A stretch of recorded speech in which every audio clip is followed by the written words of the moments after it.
Shalom Uvracha. Aujourd'hui, on va continuer la halachot de Shabbat. Et aujourd'hui, Bezrat Hashem, on va faire un nouveau sujet, c'est-à-dire le sujet des prières pendant le Shabbat.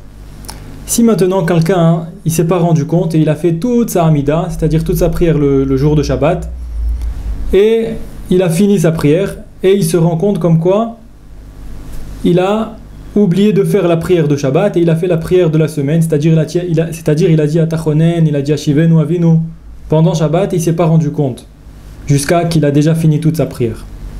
Qu'est-ce qu'il doit faire? Est-ce qu'il doit répéter et refaire la prière de Shabbat, ou bien il est quitte, étant donné qu'il a déjà fait la prière de la semaine, même sans se rendre compte, eh ben il est quitte quand même et on lui dira de ne pas répéter. Quelle est la halakha? Il faut savoir que le Shulchan Aruch, c'est-à-dire la halakha que nous les Sfaradim on tranche selon le Rif, le Rosh et le Rambam. C'est ainsi que le Shulchan Aruch il a fait ses klalim, c'est-à-dire ses règles. Donc si parmi la majorité de ces décisionnaires, la majorité qui dirait un avis, alors en général le Shulchan Aruch, c'est-à-dire le Rav de Rabbi Yosef Karo, que nous les Sfaradim on doit tous aller selon lui, alors si la majorité des décisionnaires ils diront un avis, on devra aller selon ces décisionnaires, c'est-à-dire le Rif, le Rosh et le Rambam. Et là dans ce sujet-là de la prière de Shabbat, que quelqu'un il a oublié de faire la prière de Shabbat et il a fait la prière de Chol pendant Shabbat, alors le Rif et le Rosh ils disent comme quoi il doit refaire la prière. Quelqu'un qui a oublié de faire la prière de Shabbat, il a fini la Hamida, alors il doit refaire la prière. Par contre le Rambam, il y a deux versions dans son livre. Quand il a écrit cette halakha, il y a des versions où il est écrit Yatsa, c'est-à-dire il est quitte, il n'a pas besoin de refaire la prière, et il y a des autres versions où il est écrit Lo Yatsa, il n'est pas quitte et il doit refaire la prière. Ils ont posé cette question au Radbaz, Rabbi David Ben Zimra, pour dire quel est l'avis du Rambam, comme qui on doit faire.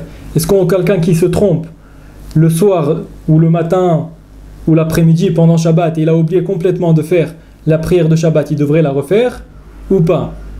Quel est l'avis du Rambam? Alors il répond, le Radbaz, il dit comme quoi le Rambam, il est d'accord avec tous les décisionnaires, tout le Rif et le Rosh. Et lui aussi, il dit comme quoi si quelqu'un il a complètement oublié la prière de Shabbat et il a fait la prière de la semaine pendant Shabbat, eh ben c'est sûr qu'il doit refaire. Mais là les versions qui disent comme quoi le Rambam il a écrit Yatsa, il est quitte, il explique le Radbaz comme quoi ce qu'a pensé quand il a écrit le Rambam Yatsa, c'est-à-dire il est quitte, c'est au moins cette personne-là elle a iskir, c'est-à-dire elle a mentionné Shabbat, c'est-à-dire par exemple quelqu'un il avait pas le sidour et il sait pas faire la prière, il sait pas faire la prière de Shabbat, il connaît que la prière de Chol. Et donc il a fait toute sa prière à Tachonen, Adam Da'at, etc. Et il est arrivé jusqu'à Retse par exemple, Retse Hashem Elokeinu Be'amecha Israël, V'litfilatam She'eh, etc. Et comme vous savez, comme à Rosh Chodesh, on a l'habitude à Rosh Chodesh de rajouter Elokeinu Ve'elokei Avotenu, etc. Beyom Rosh HaChodesh Hazeh. Et lui, comme il ne connaît pas la prière, alors la prière de Shabbat, comme il ne connaît pas la prière de Shabbat, qu'est-ce qu'il a fait? Il a dit Beyom, au lieu de dire Rosh Chodesh, il a dit Beyom HaShabbat Hazeh.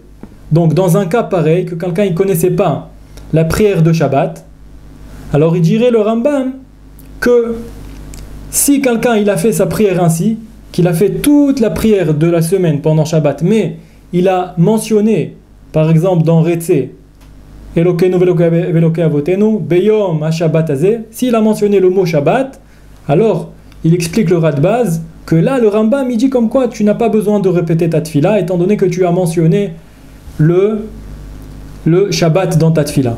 Si tu as mentionné, alors tu n'as pas besoin de répéter la tfila. Et donc la halakha, ainsi a décisionné Maran le Shulchan Aruch dans le chapitre 268 Resh Samechet, et il dit comme quoi, étant donné que la personne n'a pas mentionné le Shabbat dans sa tfila, c'est pour cela qu'il devra refaire sa prière. Donc, quelqu'un qui a oublié complètement le jour de Shabbat de faire la prière de Shabbat, et il n'a rien mentionné de le mot de Shabbat même, donc il devra répéter sa tfila, sa tfila de Shabbat. Mais quelqu'un qui a mentionné quand même, il a dit Beyom Shabbat Azeh par exemple, et ensuite il a continué sa prière jusqu'à la fin, donc même si Béhémet il a fait la prière de Chol, ben il faut savoir qu'il ne devra pas refaire la prière étant donné qu'il a mentionné le Shabbat dans sa prière. Donc revenons à notre question, comme on a dit précédemment, cette personne-là, il a fait de A à Z la prière de Chol, il ne s'est pas rendu compte, donc la halacha est qu'il devra répéter et faire la prière de Shabbat après qu'il se soit rappelé maintenant. Bezrat Hashem, à mon nom, à moi et au nom de toute notre famille, la famille Bezrat Hashem, on veut Bezrat Hashem passer un grand Mazal Tov à la famille Louk, à Yankel Louk et à sa femme Bezrat Hashem, qu'aujourd'hui il se marie Bezrat Hashem, שיהיה להם בניין עד עד על אדני התורה והמצוות בעזרת השם, ויהיה להם כל טוב סלע בעזרת השם יתברך. ברוך אדוני לעולם, אמן ואמן.